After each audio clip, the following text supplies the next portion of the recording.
Hey guys, Ralph here, and welcome to True Power Trumpet Fitness on Fabulous Friday. Fantastic Friday. It's been raining like crazy. It's windy as heck now. I can't remotely go out on my bike, even though it's in the mid-50s. But north of us, it's all snow. But you didn't come here to get the weather report, did you? Just call me Al Roker. Anyway, yeah, you saw the thumbnail. The King of Pop. Who the heck did you think I was talking about? Anyway, let's see what we got. Life's good.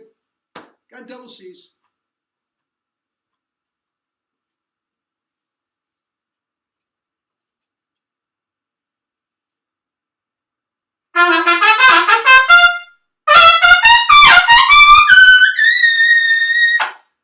Yikes!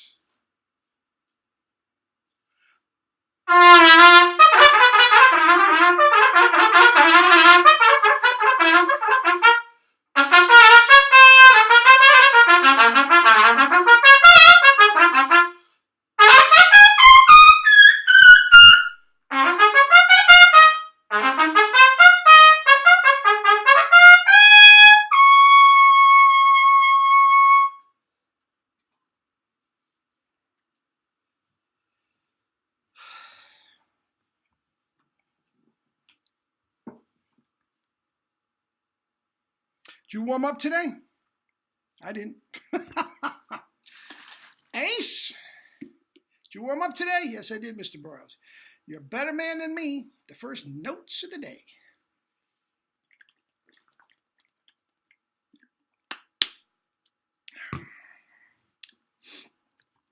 Anyway, the King of Pop. The King of Notes Popping. STAIGERS, baby. I mean, is there anybody better?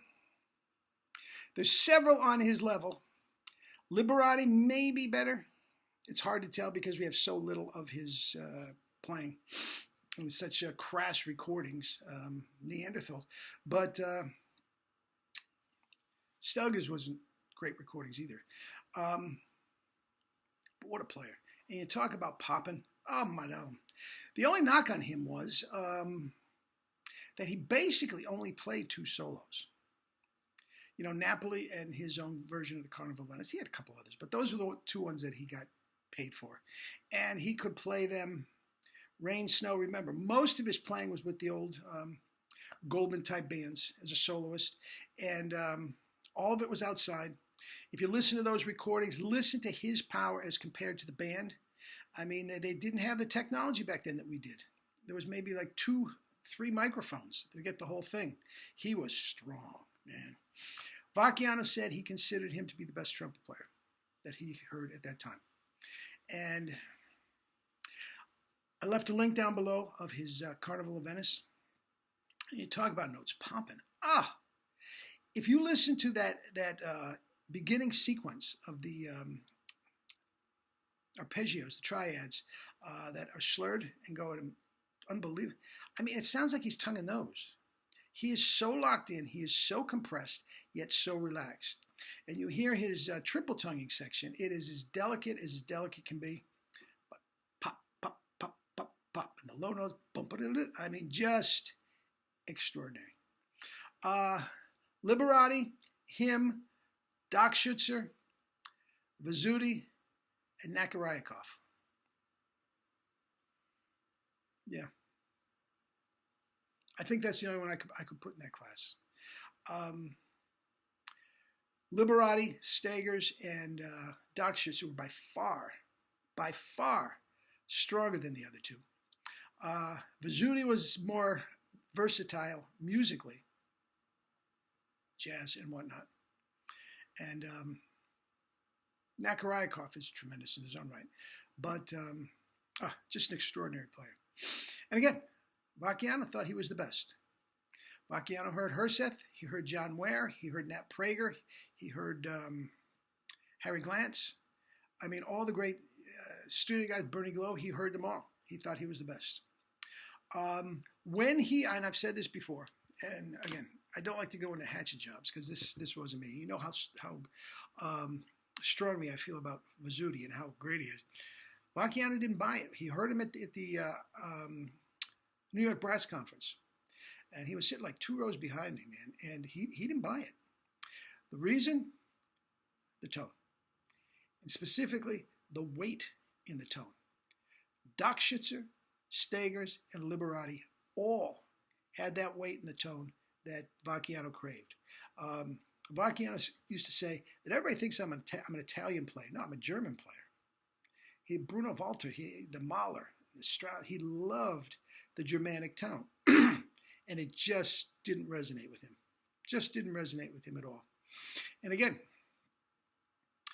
I asked him, we discussed it in my lesson. I said, so what do you think? Really?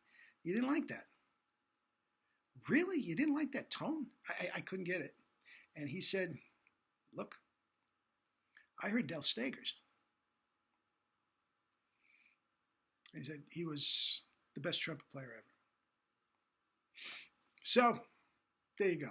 Now again, as far as the notes are popping, and think about Del Staigers too, keep in mind, again, the 2 solos. But he had a real alcohol problem.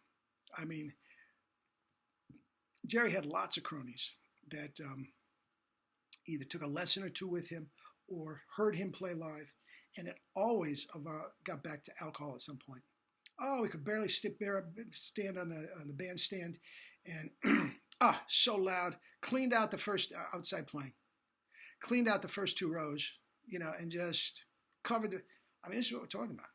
This is power. Now, the power doesn't come through necessarily in that recording, but if you take it relative to the power of the band,